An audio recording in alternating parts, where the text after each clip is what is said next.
దేవుని పరిశుద్ధ నామమునకు స్తోత్రములు. మీ అందరికీ యేసుక్రీస్తు నామమున సాయంకాల శుభములు తెలియజేస్తున్నాను. సాయంకాలం దేవుని యొక్క వాక్యాన్ని ధ్యానించుకున్నాం.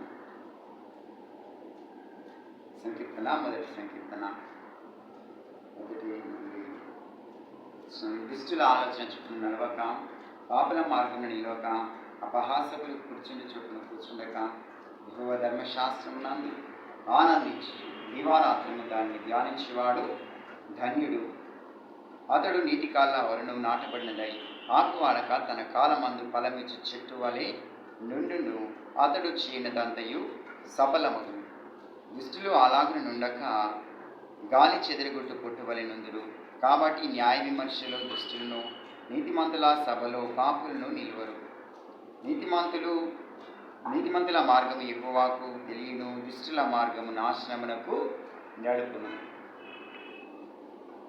ప్రభునందు ప్రియమైన సహోదరుడు సహోదరి, మరి ఇక్కడ సమాజంలో 4 రకాల గ్రూపులుగా ఉన్నట్టుగా పరిశుద్ధాత్మ దేవుడు సాయంకాల సమయంలో మనకు బోధిస్తున్నాడు. ఇక్కడ దుష్టుల ఆలోచన, అనేకుల ఆలోచన, ఎందుకంటే దుష్ట ఆలోచన శరీర సంబంధమైన జ్ఞానంతో జీవిస్తున్న వారికి మరి దుష్ట ఆలోచన కలిగి జీవిస్తున్నారు. ఇతరులకు కీడు చేయడం, ఇతరులకు నష్టం చేయడం, అలాంటి దుష్ట ఆలోచన కలిగి ఉన్నారు. మరి పరిశుద్ధ గ్రంథంలో దుష్ట ఆలోచన కలిగి ఉన్నవారు మరి ముసుగు దొంగ హామాను మరి దేవుని బిడ్డలకు మరి మృదకయ్యి యూదా జాతి ప్రజలందరికీ ఒక దుష్టమైన ఆలోచన కలిగి ఉంది. యూదులందరినీ సంహరించాలనే ఆలోచన కలిగి ఉన్నాడు. అయితే అలాంటి ఆలోచన మనలో ఉండకూడదని పరిశుద్ధాత్మదేవుడు ఈ సాయంకాల సమయంలో దుష్టుల ఆలోచన చొప్పున నడవక, పాపుల మార్గమున నిలవక. లోకంలో పాపంతో జీవిస్తున్నారు. దేవుని యొక్క ఆజ్ఞలు పాటించకుండా అనేకులు మరి పాపంతో జీవిస్తున్నారు. ఆజ్ఞ అతిక్రమమే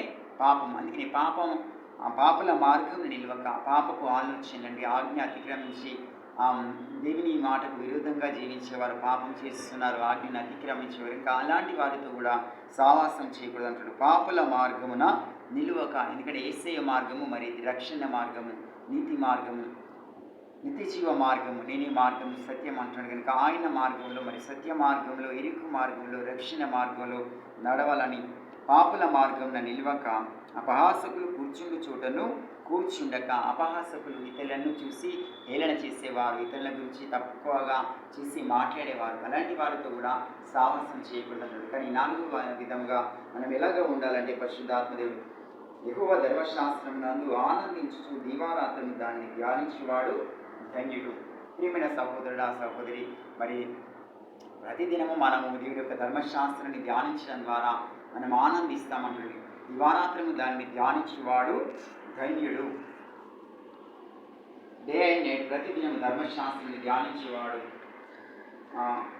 ఆనందించుచు యెహోవా ధర్మశాస్త్రం నందు ఆనందించుచు దీవారాత్రము దాన్ని ధ్యానించేవాడు ధన్యుడు. బ్లెస్డ్ పీపుల్, ఎవరైతే వాక్యాన్ని ధ్యానిస్తారో వారు ధన్యుడుగా, భాగ్యవంతులుగా మరి దేవుడు చేస్తాడు కనుక ప్రియమైన సహోదరుడా, మరి దుష్ట ఆలోచనతో నడవకుండా, పాపుల మార్గంలో నిలవకుండా, అపహాస్యకులతో మరి సహవాసం చేయకుండా మనము సమాజంలో ఈ 3 రకాలుగా గ్రూపులుగా ఉన్నారు.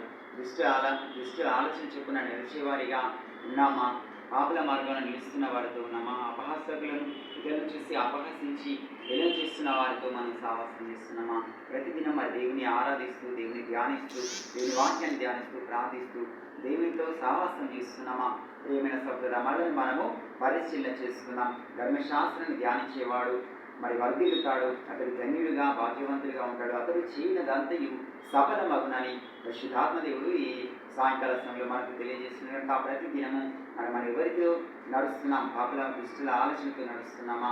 పాపుల మార్గంలో నిలుస్తున్నామా? అపహాసకుల ఇతరులను అపహసించే వారిగా ఉన్నామా? మనం ఎలాంటి కేటగిరీలో ఉన్నామో మనం పరిశీలన చేసుకొని ప్రతిదినము మన వాక్యాన్ని ధ్యానిస్తూ ఆరాధించడం ద్వారా పరిశుద్ధాత్మతో నింపబడి మనము, మన కుటుంబము, మన పిల్లలు, మన పరిచర్య, మన కుటుంబానికి, సమాజానికి ఆశీర్వాదకరంగా చేయడానికి ఆయన ఇష్టపడుతున్నాడు కనుక ప్రేమ సహోదర ఆ విధంగా ధర్మశాస్త్రం ధ్యానించాలని సాయంకాల సమయంలో పరిశుద్ధాత్మ దేవుడు మనకు తెలియజేస్తున్నారు. తన పరిశుద్ధ వాక్యాన్ని నీతిమంతుల మార్గం యెహోవాకు తెలియని, దుష్టుల మార్గము నాశనమునకు నడుపును. ఇక మన మార్గం మరి నాశనానికి, మన పతనం వైపు వెళ్ళకుండా నీతి మార్గంలో నడవాలని సాయంకాల సమయంలో పరిశుద్ధాత్మ దేవుడు బోధిస్తున్నారు. ఆమేన్. దేవుని పరిశుద్ధ వాక్యాన్ని మనందరి జీవితంలో దీవించి ఫలింపచేయుగాక.